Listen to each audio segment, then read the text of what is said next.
Live session शुरू हो रहा है, लाइव चर्चा प्रारंभ हो रही है। और आज का जो विषय है, अनुभव किसे होता है, आत्मा या जीवात्मा। ऐत्रेय उपनिषद से ही यह विषय लिया गया है। उसके तीसरे अध्याय से 2 अध्यायों पर हमने चर्चा कर ली है।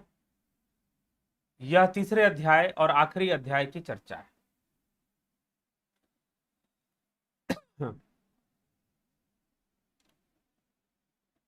तो ऐत्रेय उपनिषद यह किस प्रकार से इस विषय पर चर्चा करता है, हम देखेंगे। थोड़ा सा नेटवर्क प्रॉब्लम आ रहा है, कनेक्शन प्रॉब्लम। आप जुड़े रहें, बने रहें,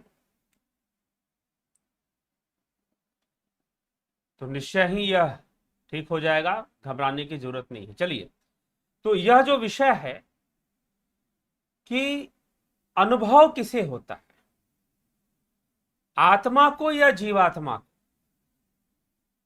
अनुभव करने वाली शक्ति कौन सी है, आत्मा या जीवात्मा। ठीक है,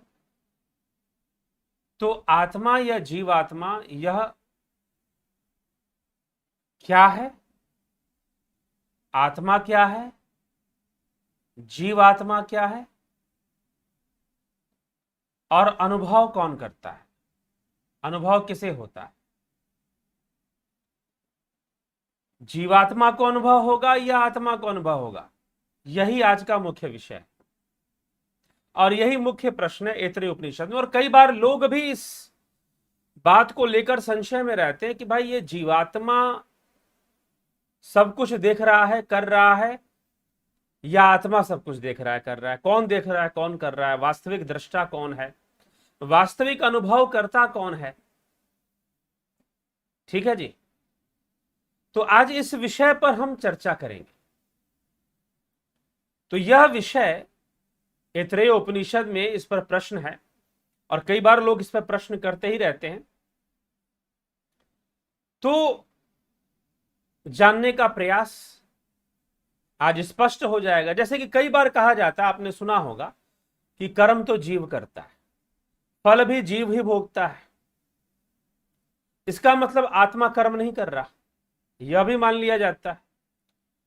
तो बात सही है, आत्मा का तो कर्म नहीं होता, ना ही उसका कोई कर्म फल बनता है।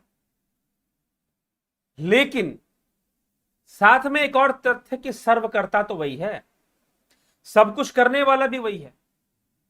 आत्मा को ही सर्वकर्ता मान लिया गया, सब कुछ करने वाला भी मान लिया, और फिर यह भी कह दिया गया कि कुछ करता भी नहीं, कुछ करता भी नहीं। जैसे श्री कृष्ण कह रहे हैं कि ना कर्म का, ना कर्म फल, और ना ही करता, इन तीनों का सृजन मैं नहीं करता।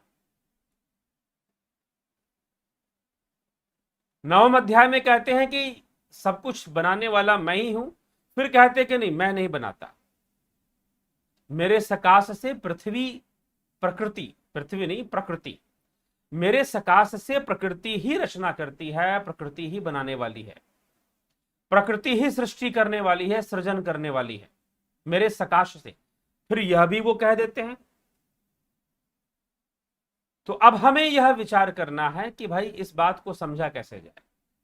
तो चलिए इसी विषय पर हम समझेंगे, और ऐत्रेय उपनिषद के श्लोक भी साथ में हम लेंगे कि ऐत्रेय उपनिषद में इस विषय पर क्या कहा जा रहा है, किस तरह से बात समझाई जा रही है। तो तृतीय अध्याय के प्रथम श्लोक में कहा जा रहा है, को अयमात्मेति वयम उपहासमहे, को अयमात्मेति वयम उपासमहे, कतरः स आत्मा येन वा पश्यति, येन वा श्नुति, येन वा गंधानि जघ्रति, येन वा वाचम वाक्यरोति, येन वा स्वादु च विजानाति। अर्थात हम लोग जिसकी उपासना करते हैं वह आत्मा कौन है। नंबर 1 प्रश्न, हम लोग जिसकी उपासना करते हैं वह आत्मा कौन है। अथवा जिससे मनुष्य देखता है, जिससे सुनता है, अथवा जिससे गंधों को सूंघता है, अथवा जिससे वाणी को स्पष्ट बोलता है, या फिर जिससे स्वाद युक्त और स्वादहीन व्यंजनों का स्वाद लेता है, और जिससे अलग अलग जानता है कि यह स्वादिष्ट है, यह स्वादिष्ट नहीं है, वह जीवात्मा कौन है? हम जिसकी उपासना करते हैं, हम जिसका ध्यान करते हैं, हम जिसके लिए ध्यान योग करते हैं, वो आत्मा कौन है? और इस इंद्रियों के माध्यम से जो सब कुछ अनुभव करने वाला है, जो नेत्रों से देखने वाला है, जो त्वचा से स्पर्श करने वाला है, जो कानों से सुनने वाला है, और जो घ्राणों से, घ्राण मतलब नासिकाएं, इनसे सूंघने वाला है, और जो जिह्वा से, रसना से स्वाद लेने वाला है और जानता है कि ये तीखा है, ये मीठा है, ये खट्टा है, ये नमकीन है, ये सारा अनुभव लेने वाला, जानने वाला जीवात्मा कौन है? क्या यह दोनों एक ही हैं या फिर दोनों अलग अलग हैं? यह प्रश्न उठता है। तो इस प्रश्न को लेकर आज यहां तृतीय अध्याय में चर्चा चल रही है।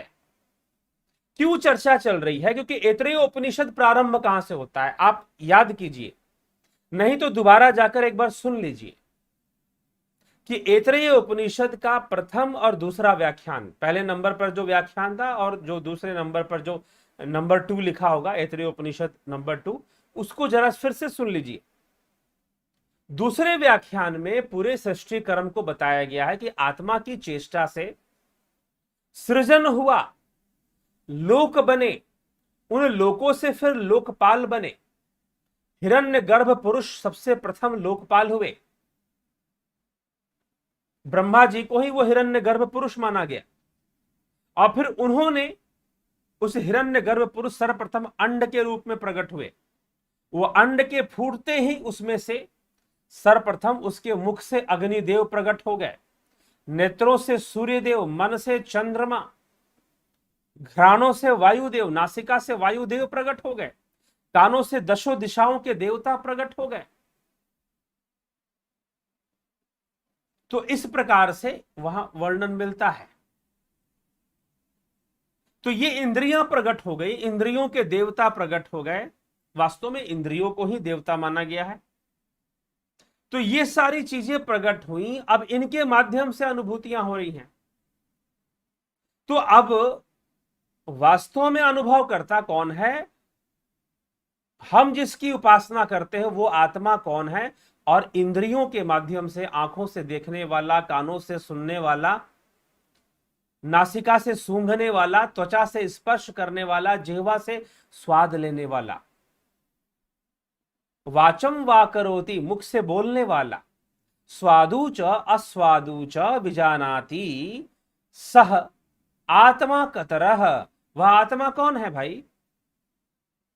हम जिसकी उपासना करते हैं, जिसके लिए हम ध्यान योग कर रहे हैं, जिसमें हम लीन होना चाहते हैं, जिसको हम जानना चाहते हैं, वह आत्मा कौन है? और फिर साथ में जो इंद्रियों के माध्यम से जो अनुभव करने वाला है, वह आत्मा कौन है? ये प्रश्न है। तो एक तर्क यह है कि सब कुछ करने वाला वह ईश्वर ही है, और साथ में दूसरा तर्क यह भी है कि वह कुछ भी नहीं करता, वह कुछ भी नहीं करता। अब इन दो बातों को एक साथ हमें आज के व्याख्यान में समझना है, ठीक? अगले श्लोक में हम देखते हैं क्या कहा जा रहा है। यदि तद्दम मनश्चैतत संज्ञानमाज्ञानम विज्ञानम प्रज्ञानम मेधा दृष्टिर धृतिर मतिर्मनीषा ज्योति स्मृति संकल्प क्रतुरसु कामो वश इति सर्वान्य वैतानि प्रज्ञानस्य नाम घेयानि भवन्ति। जो यह हृदय है, यही मन भी है,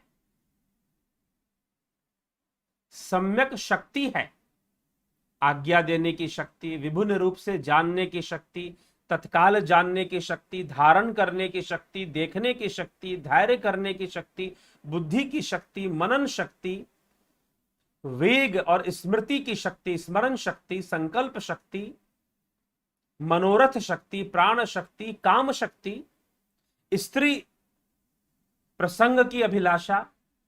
इस प्रकार ये सर्वाणी वशः स्त्री ही संसर्ग यह सर्वाणी इति सर्वाणी प्रागणस्य स्वच्छ ज्ञान रूप आत्मा के ही ये जितनी भी शक्तियां हैं, मनन शक्ति, ज्ञान शक्ति, स्मरण शक्ति, संकल्प शक्ति, मनीषा शक्ति, स्मृति शक्ति, मनोरथ शक्ति, प्राण शक्ति, कामना शक्ति, प्रेम शक्ति, घृणा शक्ति, जितने भी ये सारी चीजें हैं वास्तव में यह उस आत्मा की ही शक्ति है, उस ईश्वर की ही शक्ति है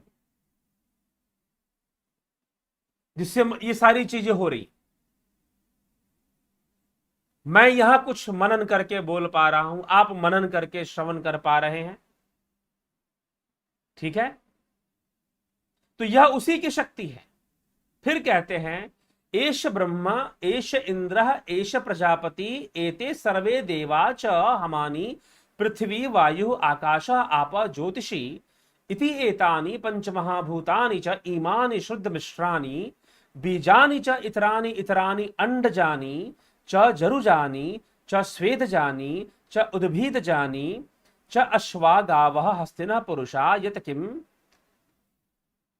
किम च इदम यत च पतति च जंगमम च स्थावरम प्राणि तत्सर्वं प्रज्ञानेत्रम प्रज्ञाने प्रतिष्ठितम लोकः प्रज्ञानेत्रः प्रज्ञा प्रतिष्ठा प्रज्ञानम ब्रह्म। अर्थात क्या कहा जा रहा है कि यह जो ब्रह्मा जो है और यह जो इंद्र है, ये जो प्रजापति हैं और यह जो देवतागण है, एते सर्वे देवा जो समस्त देवतागण है, चचा ये पृथ्वी वायु आकाश जल अग्नि ज्योतिष का तेज ग्रहों का तेज ये सब के सब और पंच महाभूतानी ये पांच महाभूत च इमानी क्षुद्र मिश्राणी और इनके छोटे छोटे मिश्रण, इनके मिश्रित होकर जो ये संसार बना हुआ है, वस्तुएं बनी हुई हैं, ये सब के सब अंडजानी च जारुजानी च स्वेदजानी च उद्भिदजानी च अश्वा गावः हस्तिना पुरुषा, ये सब के सब और जो फिर जानवर पशु पक्षी जितने भी जो जरायुज हैं, जो अंडयुज अंडे से उत्पन्न होने वाले, जेर से उत्पन्न होने वाले, स्वेदज स्वेद से उत्पन्न होने वाले, उद्भिद जमीन फोड़कर उत्पन्न होने वाले, अश्व घोड़े गायें मनुष्य, ये जितने भी हैं और यह जो जगत है, जो भी कोई पंखों से उड़ने वाले, जल में चलने वाले, अस्थावरम जमीन पे चलने वाले, जंगमम चलने फिरने वाले या स्थिर रहने वाले ना चलने वाले, स्थावर जंगम हम जिसे बोलते हैं, वे सब प्रज्ञान स्वरूप आत्मा से शक्ति पाकर ही अपने अपने कार्य समर्थ होने वाले हैं, अपने अपने कार्य में समर्थ होने वाले हैं। उन प्रज्ञान स्वरूप आत्मा में ही स्थित है। ये संपूर्ण ब्रह्मांड उस प्रज्ञान स्वरूप आत्मा से ही ज्ञान शक्ति युक्त होता है और उसी में स्थित है। प्रज्ञान स्वरूप आत्मा ही इस स्थिति का आधार है। प्रज्ञान स्वरूप ब्रह्म ही इस स्थिति का आधार है, ऐसा कहा जा रहा है। कि वास्तव में अब इसका उत्तर दिया जा रहा है, क्योंकि प्रश्न क्या था? प्रश्न यह था कि वो आत्मा कौन जिसकी हम उपासना करते हैं, जिसके हम मोक्ष की कामना करते हैं, जिसको प्राप्त कर कर हम मोक्ष परम धाम में लीन होना चाहते हैं, कैवल्य की प्राप्ति करना चाहते हैं। वो आत्मा कौन? और दूसरा वो आत्मा कौन जो इन आंखों से देख रहा है, जो इन कानों से सुन रहा है, जो इसे त्वचा से अनुभव कर रहा है, जो नासिका से सूंघ रहा है, जिह्वा से स्वाद ले रहा है, जिसके अंदर मनन शक्ति, संकल्प शक्ति, प्राण शक्ति, कामना शक्ति, मनोरथ शक्ति, ये सारी शक्तियां जिसकी हैं, प्रज्ञान शक्ति, ये जितनी भी शक्तियां हैं वह सब उस आत्मा का आधार लेकर ही काम कर रही हैं। और तो और इसका उत्तर देते हुए कहा जा रहा है कि ब्रह्मा, इंद्र, पृथ्वी और जितने भी देवता, सर्वदेवानी, सर्वम देवा, इस श्लोक में शब्द प्रयोग हुआ सर्वदेवा, ये जो सारे देवता हैं और साथ ही साथ उद्भिज, अंडज, अंडे से पैदा होने वाले, जमीन से पैदा होने वाले, गर्भ से पैदा होने वाले, ये जितने भी जीव जंतु हैं, पानी में रहने वाले, थलचर, नभचर, जलचर, उभयचर, ये पानी और जमीन दोनों जगह रहने वाले, ये जितने भी जीव हैं, और इनके साथ फिर घोड़ा, गाय, मनुष्य, ऋषि मुनि, ब्रह्मा आदि देवता, सबके सब उस प्रज्ञान स्वरूप आत्मा में ही स्थित हैं। और सबके सब जलचर पानी में चलते हुए, थलचर जमीन पर चलते हुए, नभचर वायु में उड़ते हुए, आकाश में उड़ते हुए, उभयचर जल पानी दोनों में रहते हुए, ऐसे जितने प्रकार के जीव जो कर्म करते हुए दिखाई दे रहे हैं, चलते फिरते, घूमते फिरते, खाते पीते सब दिखाई दे रहे हैं, वो सबके सब उस आत्मा की शक्ति से ही, आत्मा के शक्ति का आधार लेकर ही, और उस आत्मा में स्थित होकर, उससे बाहर नहीं है वो, उसकी सत्ता से या उससे, उसके तत्व से बाहर उनका कोई अस्तित्व नहीं है। उसी तत्व में, उस मूल तत्व में रहते हुए, उसी में स्थित होकर ये सारी चीजों का अस्तित्व बनता है, इन सभी चीजों का अस्तित्व बनता है। इसीलिए अब एक यहां पर प्रश्न उठेगा कि मान लीजिए कि आपको आपने स्वादिष्ट भोजन किया, तो स्वाद का अनुभव किसने किया? अब यहां जो उत्तर दिया जा रहा है उसके अनुसार निश्चय ही वो आत्मा, हम जिस आत्मा को जानना चाहते हैं, आत्मज्ञान प्राप्त करना चाहते हैं, मोक्ष के लिए, निर्वाण के लिए, कैवल्य के लिए, हम जिस आत्मज्ञान को प्राप्त करना चाहते हैं, उस आत्मा की जो हम उपासना करना चाहते हैं, हम उपासना, वो आत्मा और जो आंखों से देखने वाला, कानों से सुनने वाला, वो एक ही चीज है, वो एक ही है। परंतु समस्या क्या है? अब बीच में जीव कहां से आ गया भाई? जीव का कॉन्सेप्ट कैसे आ रहा है? तो अरे भाई, अगर मान लो कि हिरण्यगर्भ पुरुष से जीव का निर्माण हुआ, फिर उस जीव ने ही भूख प्यास से युक्त होकर कहा कि मुझे कोई ऐसा स्थान दो जिससे कि मैं अन्न को प्राप्त कर अपने भूख प्यास को मिटा सकूं, तो उसे शरीर दिया गया। पहले घोड़े का शरीर, गाय का शरीर, उसमें संतुष्टि ना हुई, उसे मनुष्य का शरीर दिया गया। ऐसे हमने पहले भी इस उपनिषद में ऐसी चर्चा हम सुन चुके हैं, जो लोग रेगुलर बने रहते हैं वो सुने ही होंगे। तो यह अब जीव जो था, जो भूख प्यास से युक्त है, यह कौन है? और वो आत्मा कौन है जी? तो जीव का जो अस्तित्व है, जीव का भूख प्यास से युक्त होना और जीव के अनेकों कर्म करना, यह जितनी भी चीजें हैं, यह आत्मा के सकाश से है, आत्मा की शक्ति से ही सब कुछ है। इसीलिए जीव का जीवत्व भी तभी है जब आत्मा है, अन्यथा जीव का जीवत्व भी नहीं रह सकता। जीव का जीवत्व भी किस पर निर्भर है? आत्मा के अस्तित्व पर निर्भर है। अगर आत्मा नहीं तो जीव का जीवत्व भी नहीं। बल्ब रोशनी दे रही है, पंखा हवा दे रहा है, फ्रिज में हम ठंडा पानी पी रहे हैं फ्रिज से निकाल कर, एसी में बैठे हुए हैं, गर्मी का मौसम हुआ है, ये सारे उपकरण तभी हैं जब बिजली है। अगर बिजली ना होती तो इन उपकरणों का आविष्कार भी ना होता। अगर बिजली ना होती तो इन उपकरणों का आविष्कार भी ना होता। इसीलिए जीव अगर बन गया तो आत्मा है, इसीलिए जीव बन गया। अगर आत्मा ही ना हो तो जीवत्व का रहना असंभव है। ठीक है? तो इसलिए जीवात्मा और आत्मा से कंफ्यूज मत हो जाइए, कंफ्यूज मत हो जाइए।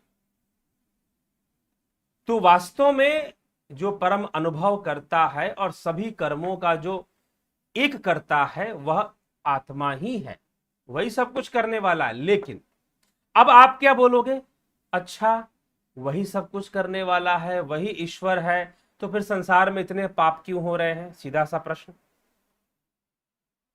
वो पापों को क्यों नहीं रोक देता? अब यहां पर क्या उत्तर मिलेगा आपको? जैसे गीता पढ़ोगे उत्तर मिलेगा, कृष्ण क्या बोल रहे हैं? ईश्वर कोई कर्म नहीं करता। अरे भाई, ये कौन सी बात हुई? चित भी मेरी, पट भी मेरी। सर्वकर्ता कौन? ईश्वर। कुछ भी नहीं करता वो भी ईश्वर। जब पूछा गया कि भाई ये सब करने वाला कौन है, ये सब करने वाला कौन है, तो उपनिषद कहते हैं कि आत्मा ही करने वाला है सब कुछ। उभयचर, जलचर, नभचर, ये जितने जीव जंतु जो कुछ भी कर रहे हैं, जितनी भी उनकी क्रियाएं हो रही हैं, सब वो आत्मा की शक्ति से, आत्मा के सकाश से ही हो रही हैं। तो सर्वकर्ता तो वही हो गया। लेकिन फिर संसार में पाप हो रहा है, कोई किसी को मार रहा है, कोई किसी पर अत्याचार कर रहा है, वो ये सब क्यों करवा रहा है? वो तो परमात्मा, उसको ऐसा नहीं करवाना चाहिए। तो अब उत्तर मिलेगा कि भाई वो तो कुछ करता ही नहीं है, वो तो कुछ करता ही नहीं है। बड़ी विचित्र बात है, तो उलझा के रख दिया। चित भी मेरी, पट भी मेरी, सब कुछ करने वाला भी वही और कुछ ना करने वाला भी वही। ये तो भाई, ये तो अन्याय हो जाएगा फिर। अब सुनिए ध्यान से, फिर से, क्योंकि तर्क से बात चल रही है तो तर्कों से ही चलेगा। अगर हम सही से समझना चाहते तो साधना करना पड़ेगा, ध्यान योग अच्छे से करना पड़ेगा, ध्यान योग की गहराई में डूबना पड़ेगा, तब जाकर सही से विषय सामने आएंगे। लेकिन तर्क से अगर समझना है, एक बात मुझे बताओ, बल्ब से रोशनी निकलती है, बल्ब से रोशनी निकलती है, ट्यूबलाइट, एलईडी आप लगाते हो, उसमें से लाइट निकलती है। क्या लाइट देना बिजली का काम है? पंखे से हवा निकलती है, हवा को प्रोड्यूस करता है, हवा फैलाता है, तो क्या बिजली का काम हवा देना है? फ्रिज में वो बर्फ जमा देता है, बिजली से चलता है और बर्फ जम जाती है, तो क्या बिजली का काम बर्फ जमाना है? ये सब काम कौन कर रहा है भाई? अगर आप ये कहोगे कि बिजली कर रही है, बिजली ही बर्फ जमा रही है, अभी आप ये लाइव सेशन अगर आप देख रहे हैं तो आप मुझे देख रहे हैं, कैसे देख रहे हैं? बिजली दिखा रही है। आपके मोबाइल फोन में बैटरी से बिजली पैदा हो रही है। अगर आप लैपटॉप में देख रहे हैं तो आप अपने चार्जर से कनेक्ट करके रखे होंगे, आपने एसी कनेक्शन लिया होगा लैपटॉप में, तो बिजली से आपका लैपटॉप चल रहा है, तब तो आप देख रहे हैं। तो आपको ये लाइव सेशन कौन दिखा रहा है? बिजली दिखा रही है। क्या मैं गलत बोल रहा हूं? अब बिजली टीवी भी दिखा रही है, बिजली कपड़े प्रेस कर रही है, बिजली पानी गर्म कर रही है, बिजली खाना बना रही है, बिजली हवा दे रही है, बिजली आग भी पैदा कर रही है, बिजली रेफ्रिजरेटर में बर्फ भी जमा दे रही है, एसी से ठंडा ठंडा हवा भी फेंक दे रही है। सब काम तो बिजली ही कर रही है ना। ऐसा कहना गलत होगा क्या? ऐसा कहना गलत नहीं, ऐसा कहना गलत नहीं। लेकिन अब यह प्रश्न किया जाए कि अरे भाई, फ्रिज जो है, फ्रिज से गर्मी क्यों नहीं मिल रही? वो ठंडा ही क्यों दे रहा है? और वो हीटर जो है, वो अगर बिजली कर रहा है तो बिजली को चाहिए ना कि फ्रिज से भी गर्मी दे दे। पंखे से लाइट निकलना शुरू हो जाए, क्योंकि लाइट तो बिजली दे रहा है, तो पंखे से लाइट निकलना चाहिए ना, फिर पंखे से भी लाइट निकले ना। लेकिन ऐसा हो नहीं रहा, पंखे से तो लाइट निकल ही नहीं रहा, पंखे से तो हवा निकल रही है। पंखा हमें हवा दे रहा है, बिजली लाइट नहीं दे रहा। लेकिन बल्ब जो है, एलईडी बल्ब या फिर ट्यूबलाइट जो भी लगाओगे, वो लाइट दे रहा है। बिजली उसमें भी है, बिजली इसमें भी है, लेकिन एक लाइट दे रहा है, एक हवा दे रहा है, एक ठंडा दे रहा है, एक सिनेमा दिखा रहा है, एक न्यूज दिखा रहा है, और पता नहीं क्या क्या। बिजली पता नहीं क्या क्या कर रही है।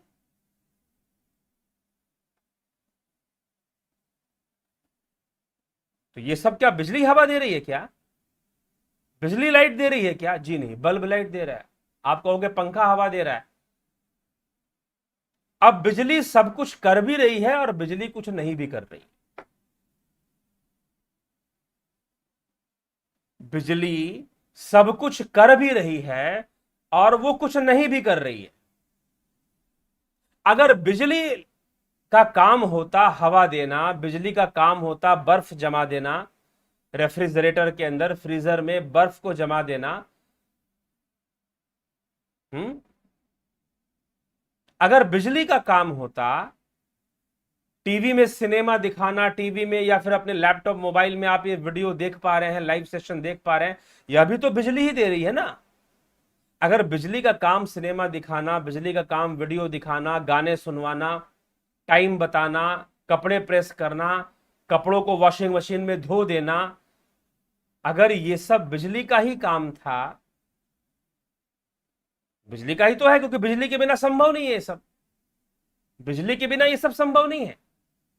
लेकिन क्या बिजली कर रही है? तो एक उत्तर ही है, बिजली कुछ नहीं कर रही है। तो वो सब कुछ कर भी रहा है और वो कुछ नहीं भी कर रहा है। क्यों? क्योंकि वो भावातीत है, वो अनइंटेंशनल है। अनइंटेंशनल, उसकी पावर क्या है? अनइंटेंशनल है। ध्यान से सुनिए, आत्मा has no intentions, no intentions. इसीलिए श्री कृष्ण भगवान ने कहा कि श्रीमद् भगवद गीता में कि जीवन में दुख आए तो ऐसा समझो कि प्रकृति ने दुख दिया, जीवन में सुख आए तो ऐसा समझो कि प्रकृति ने ही सुख दिया। और जो ऐसा समझता है वो बुद्धिमान पुरुष है, जो ऐसा समझता है वह बुद्धिमान पुरुष है। क्योंकि ना तो मैं किसी को सुख देता हूं, ना ही मैं किसी को दुखी करता हूं। मैं तो परमानंद का साधन हूं, परम धाम का साधन हूं। जिसको परम धाम चाहिए मेरी शरण में आओ। ना तो वो किसी को सुख देता है, ना किसी को दुख देता है, और देने वाला वो भी है। ठीक है, आप चाहो कि हीटर के अंदर, आप चाहो कि आपके माइक्रोवेव ओवन के अंदर बर्फ जम जाए। खाना बनाने के लिए लोग माइक्रोवेव ओवन खरीदते हैं। तो माइक्रोवेव ओवन में आप बर्फ जमा दो।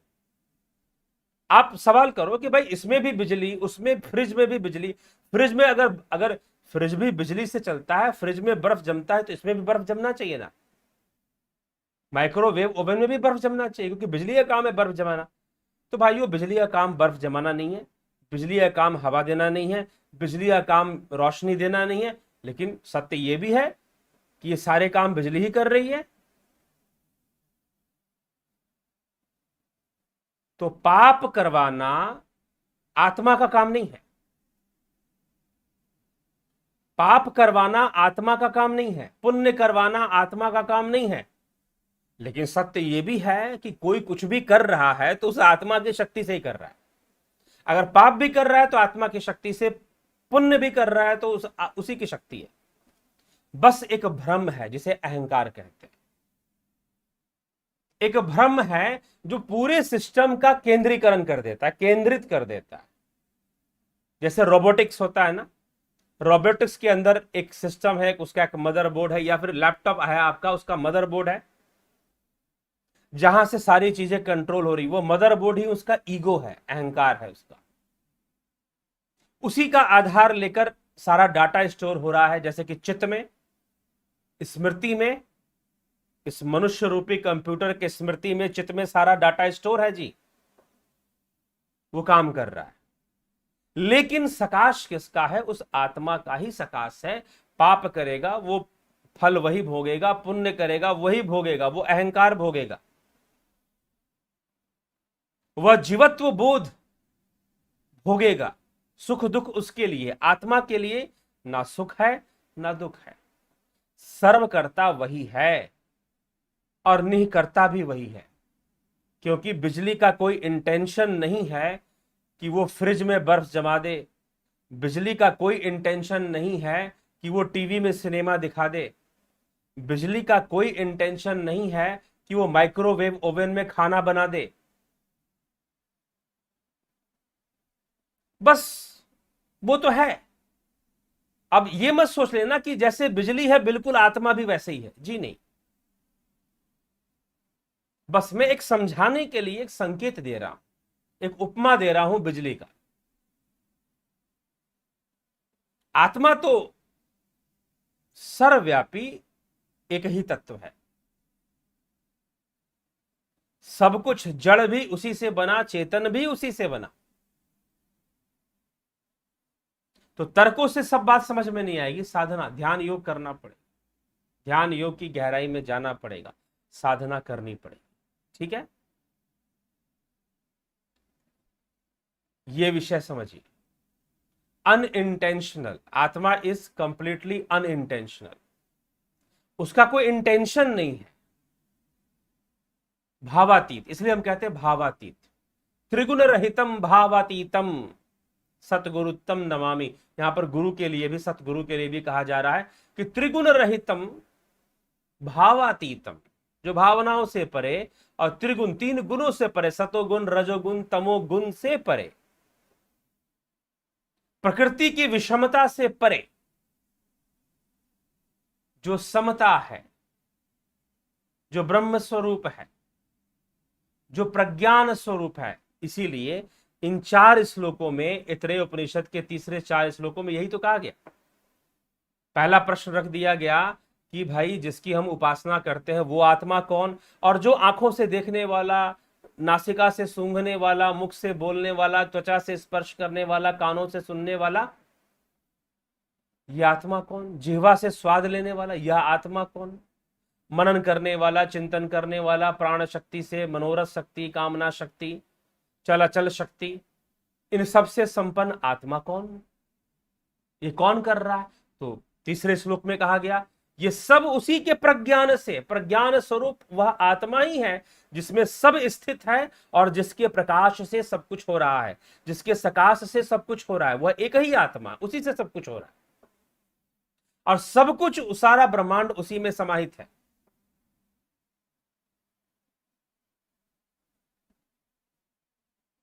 ठीक है, तो ये हमें समझना है, अब हमें उसे जानना है, क्योंकि हम इंद्रिय जाल में फंसे हुए। इंद्रिय जाल, इंद्रिय जाल मतलब इंद्रियों के जाल, सेंसुअल वर्ल्ड। माया क्या है? माया कुछ भी नहीं, सेंसुअल वर्ल्ड इज माया। इंद्रिय जगत ही माया है, गो गोचर जहां लगमन जाई, सो सब माया जानहु भाई। रामचरितमानस गोस्वामी जी लिखते हैं, गो गोचर जहां लगमन जाई, सो सब माया। जहां जहां इंद्रियां जाती हैं वो सब माया, क्योंकि सत्य नहीं दिखाई दे रहा। इल्यूसिव एक्सपीरियंसेस हैं, इल्यूसिव परसेप्शंस हैं, क्योंकि सेंस ऑर्गन की लिमिटेशंस हैं। क्या है? सेंस ऑर्गन्स की लिमिटेशंस हैं। हमारी आंखों की एक लिमिटेड पावर है देखने की, कानों की लिमिटेड पावर है, तो वास्तविकता यह ना देखती है, वास्तविकता ना यह सुनती है। इंद्रिय निरोध कर दोगे, चित्तवृत्ति निरोध करने से इंद्रिय निरोध अपने आप हो जाएगा।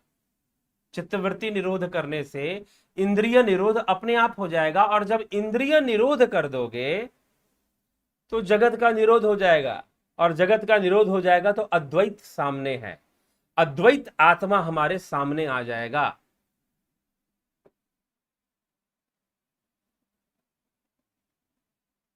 ठीक,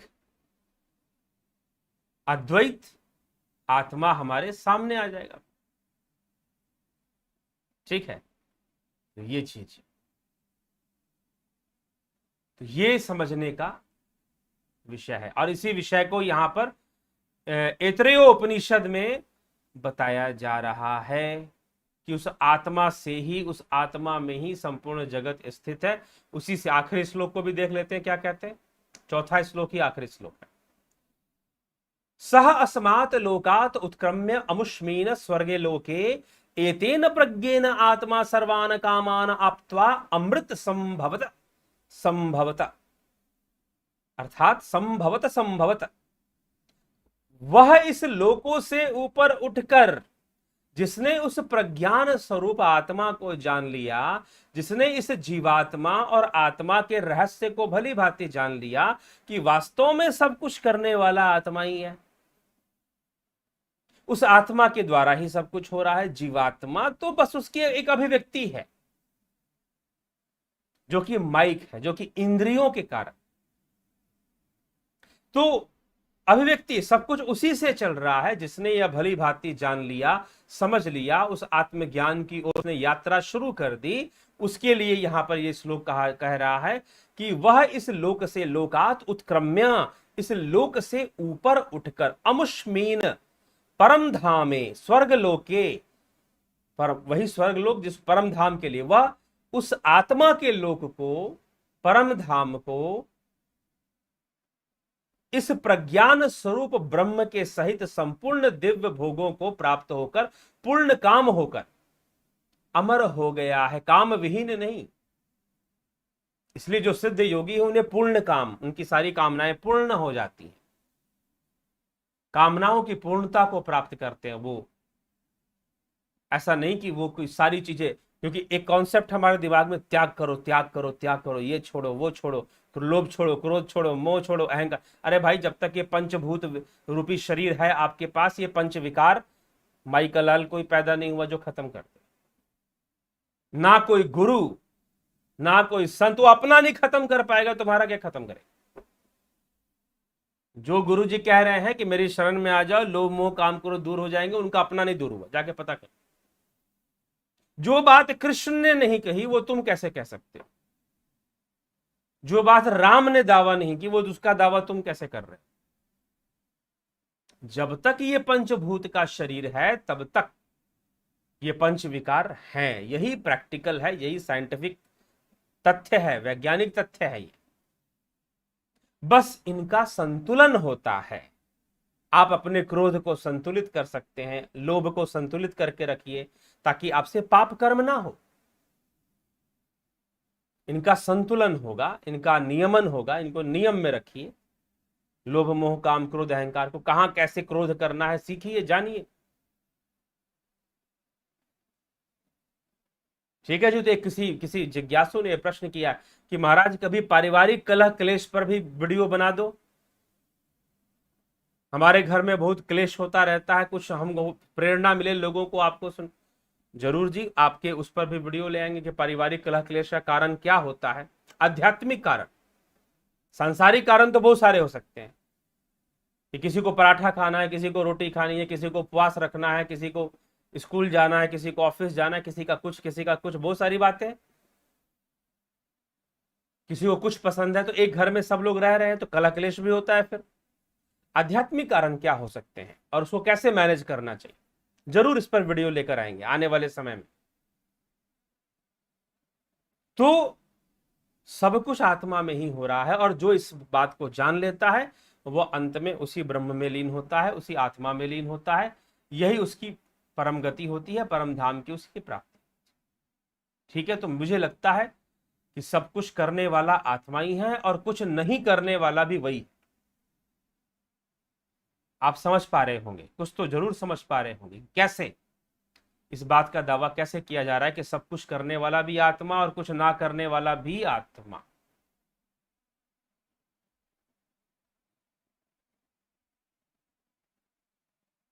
ठीक जी, ये आप अच्छे से इसको समझ लें। चलिए ठीक है, व्याख्यान हुए और आपके कमेंट्स पे चलते हैं। गोपाल शर्मा जी प्रणाम सदगुरु जी, अभिनंदन आपका। गोपाल शर्मा जी, स्मिता सावंत जी, संगीता जैन जी अभिनंदन है। अभिषेक कुमार जी, जगत नारायण जी, सुशांता दास जी, अनिल कुमार जी, संजय कंबाड जी अभिनंदन। राजू पाल जी, विक्रम सिंह जी अभिनंदन सबका। ब्रह्मपाल कुमार जी, रूपलाल जी, विश्वकर्मा जी अभिनंदन। शांति मोहंती जी, experience happens to jiva but atma due to wrong attachment with जीवा also suffers, आत्मा can't suffer, आत्मा never suffer। विश्व यात्री, क्योंकि सफरिंग इज ए भाव, लाभ हानि होना एक भाव है, पीड़ित होना भी एक भाव है। आत्मा भावातीत है, तो ना उसके लिए पाप है, ना उसके लिए पुण्य है, ना उसके लिए पीड़ा है, ना उसके लिए शरीर का कोई आनंद है, ये समझना पड़ेगा। किरण शर्मा, योगेंद्र पंडित, सरोज कृष्णानी जी, राम निवास मीना जी, जय श्री कृष्ण।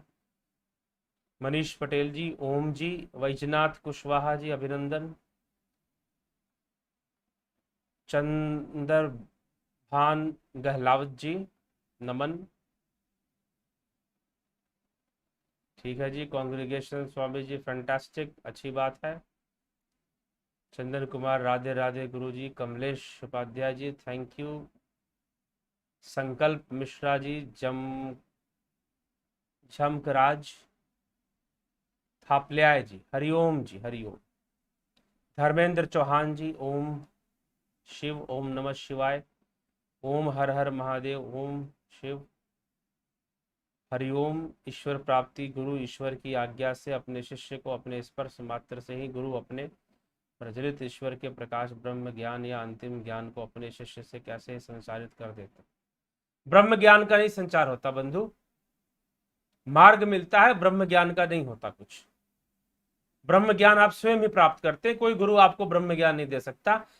आप गुरु के बताए हुए मार्ग पर चलते हुए ब्रह्म ज्ञान को प्राप्त कर सकते। अश्विनी चौधरी जी, जैसे स्वामी युक्तेश्वर जी ने परमहंस स्वामी योगानंद जी में किया था, ठीक है। हमेंद्र, हाँ, वो मार्ग ही प्रशस्त किया था और मार्ग ही प्रशस्त होता है।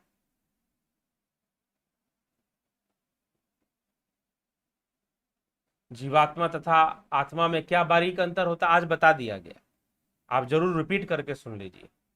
उस दंड वैचारिक आदत विचारधारा को मन में कैसे बाहर करें, इसने हमें अपने वर्तमान इच्छा के विपरीत कुछ बना रखा है, ठीक है। वरना अनुभव मानसिक प्रक्रिया है, ये साफ पदा, फिर ये तो बेसिक है। मन तो माया का खेल है, इसे समझे तो अनुभव भी खेल है। तो अनुभव क्या है? उच्च स्तर का अनुभव आध्यात्मिक होना चाहिए। जितने भी अनुभव हैं वो सब के सब जीव के द्वारा ही किए जाते हैं। अनुभवों का भी लय हो जाता है, कोई अनुभव नहीं बचता, क्योंकि चित्त का लय हो जाएगा जब कैवल्य होगा तो। ठीक, उससे पूर्व जितने भी अनुभव है सब माइक ही हैं।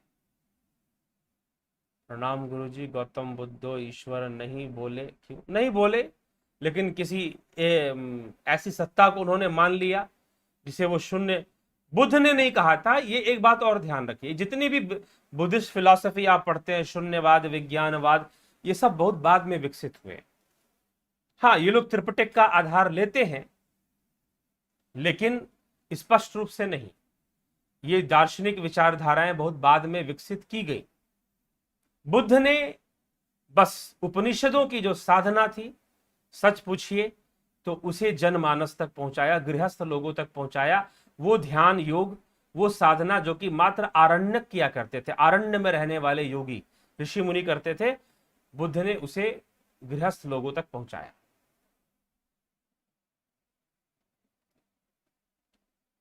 ठीक।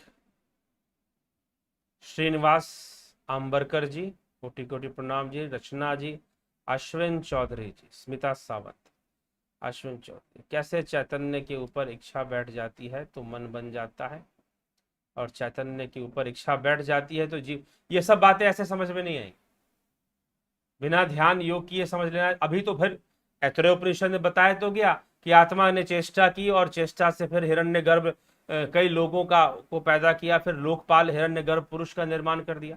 हिरण्यगर्भ पुरुष से अनेक जीव बनने शुरू हो गए। उन जीवों को भूख और प्यास से युक्त करने के कारण उन्होंने स्थूल देह में आना शुरू किया। सब बताया तो गया।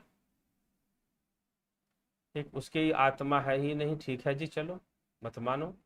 गुड्डी सोनी, जय श्री कृष्ण। संदीप मिश्रा, जय गुरुदेव। समर सोम भाई प्रजापति जी, गुड्डी सोनी जी, गुरु जी प्रणाम। ध्यान करते समय झटके क्यों आते हैं? नहीं आएंगे।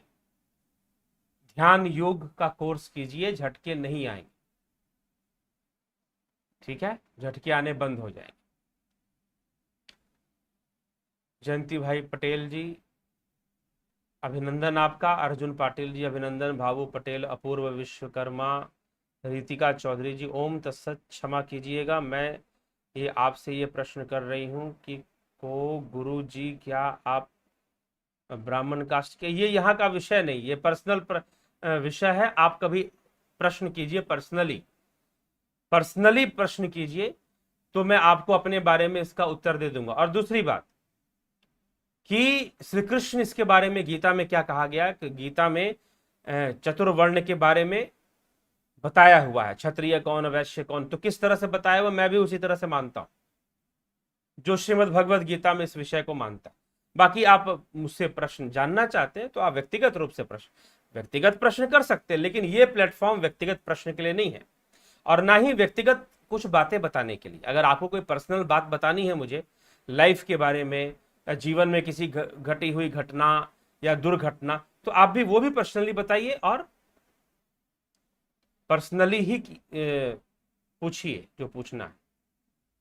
एके झा जी इंग्लिश क्लासेस, प्रत्युषा पवार जी अभिनंदन। जय मां Gayatri. AK Jha we know your we go to your teachings. Okay.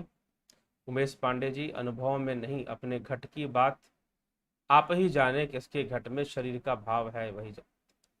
चलिए जी, हार्टली थैंक्स। कानू भाई पटेल, एके झा, धर्मेंद्र शर्मा जी, ऋषि करीर जी अभिनंदन सभी का। मृत्यु के बाद मनुष्य के, हमेंद्र जी, मृत्यु के बाद मनुष्य के पाप और पुण्य का हिसाब किताब प्रकृति करती है या आत्मा? प्रकृति करती है, प्रकृति ही करती है, क्योंकि आत्मा को पाप पुण्य से मतलब नहीं। ठीक है, तो इसीलिए प्रकृति ही करती है सारा हिसाब किताब। प्रकृति की, इसलिए जितने भी देवता हैं वो प्रकृति की शक्तियां हैं। वायुदेव, अग्निदेव, तो यमदेव भी हैं, यमराज भी तो है, मृत्यु के भी तो देवता हैं, हिसाब किताब करने वाले, उनका काम है, वो करते हैं।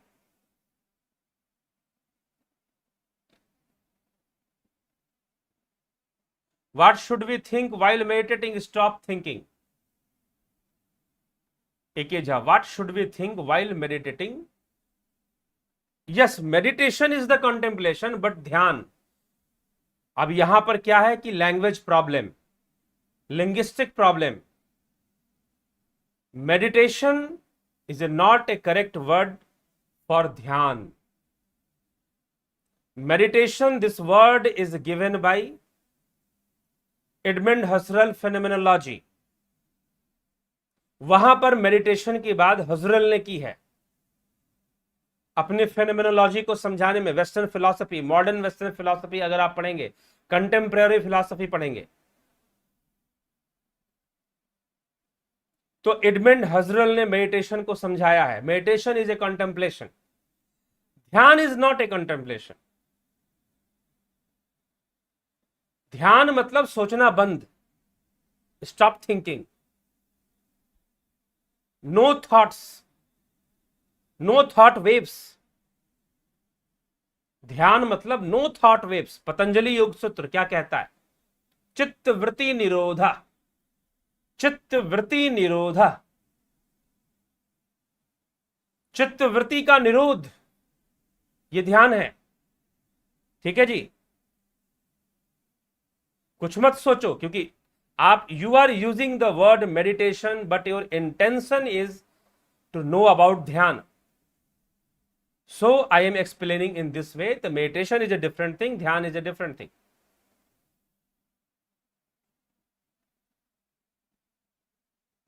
तो ध्यान means stop thinking, कोई विचार नहीं, विचार शून्यता, ये ध्यान है. ठीक.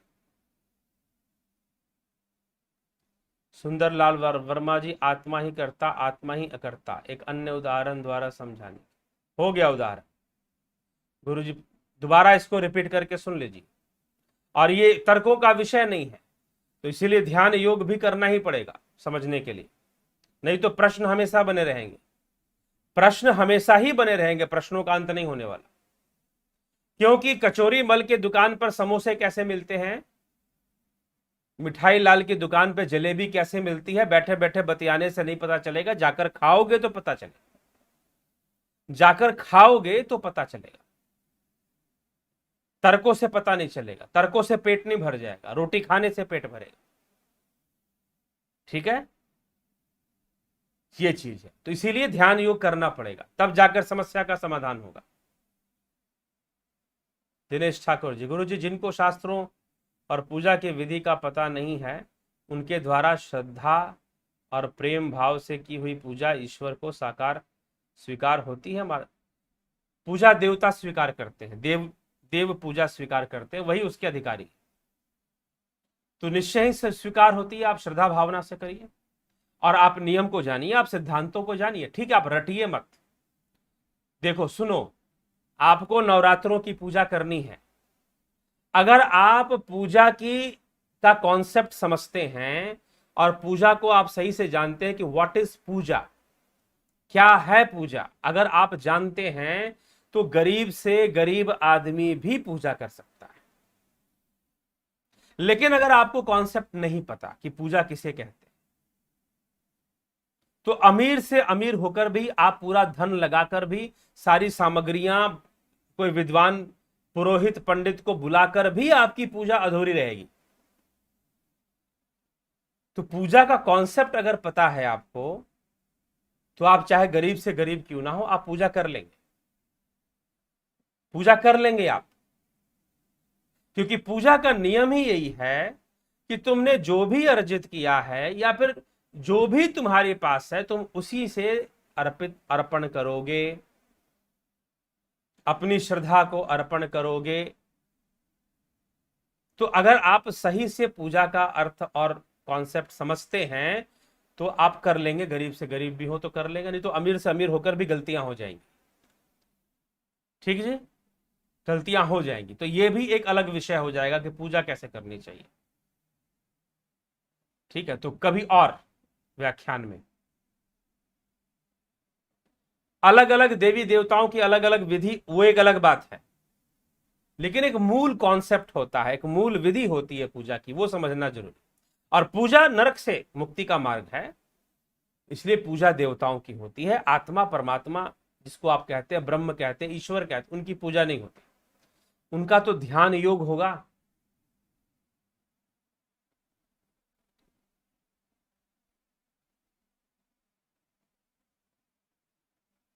ठीक, आत्मा किस आकार की होती है? जो आकार है ये इंद्रिय अनुभूति है। क्या है?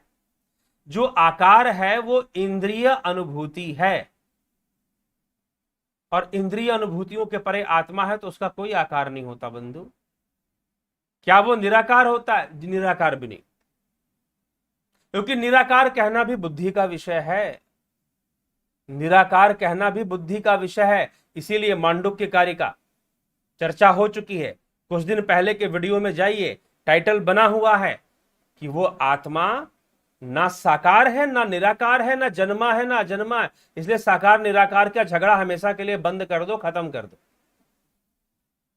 निराकार भी तो आदमी के दिमाग की उपज है, बुद्धि से ही तो बोल रहे हो, वाणी से ही तो बोल रहे हो, तो निराकार कैसे हुआ?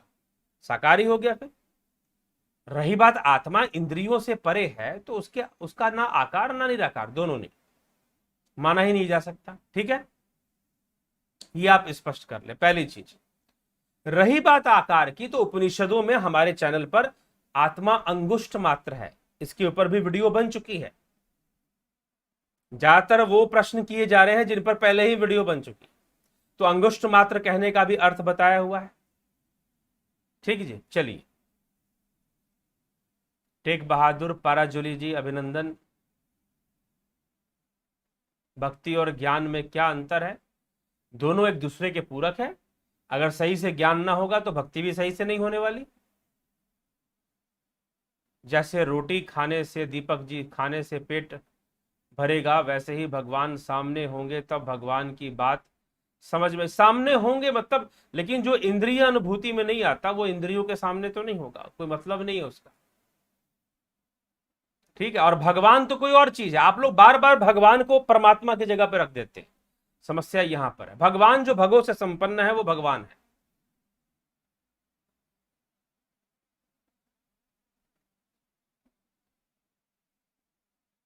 गुरुजी, सूक्ष्म शरीर भी स्थूल से बाहर निकलने पर अंडे नुमा ही दिखाई देता है, उसे ही हिरण्यगर्भ पुरुष कह सकते हैं। अंडे नुमा दिखाई देता है ऐसा तो नहीं है। स्थूल से बाहर निकलने पर बिल्कुल अंडे नुमा नहीं होता। जो आसक्ति होती है उस आसक्ति के वशीभूत ही उसका स्वरूप होता है। अंडे नुमा आप कल्पना कर सकते हैं, लेकिन जब वो शरीर छोड़ता है तब वह जीव वैसा ही होता है जैसी उसकी शरीर के प्रति आसक्ति होती है। अंडे नुमा यह प्रारंभिक अवस्था के बारे में बताया गया है, ठीक, ना कि मृत्यु में सूक्ष्म शरीर छोड़ने वाला। बहुत साधारण सी बात है मेरे ख्याल से, ठीक है।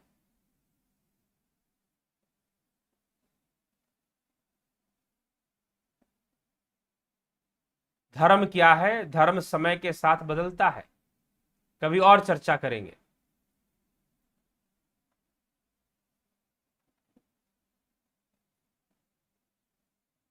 चलिए, कुछ प्रयास अभी से शुरू करना चाहता हूं, लेकिन समझ नहीं आ कि जरूर करो, जरूर करो, करना ही चाहिए। अटेंड कीजिए। 21 तारीख से युवाओं के लिए जो कार्यक्रम है निःशुल्क है, वो करिए। 18 से 29 साल के युवा ज्वाइन कर सकते हैं। आधार कार्ड अपना प्रोड्यूस करना पड़ेगा और अपना कुछ डिटेल देना पड़ेगा, बस ज्वाइनिंग हो जाएगी। व्हाट्सअप मैसेज कीजिए, हो जाएगा। तो चलिए विराम देते हैं इसी के साथ आज की इस सभा को। कल फिर एक नए विषय के साथ, नई चर्चा के साथ, उपनिषदों अध्यात्म पर आधारित नई चर्चा के साथ हम चर्चा करेंगे। ऐतरेय उपनिषद का एक विषय लेकर कल फिर से आएंगे। उस पर आप जरूर ही आइए और चर्चा कीजिए। प्रश्न बहुत है, कमेंट आपके बहुत हो सकते हैं, परंतु अब आप कल आपको प्रश्न पूछने होंगे। समय की मर्यादा का ध्यान रखते हुए अभी यहां पर इस व्याख्यान को विराम देंगे। बहुत बहुत आभार आप सभी का।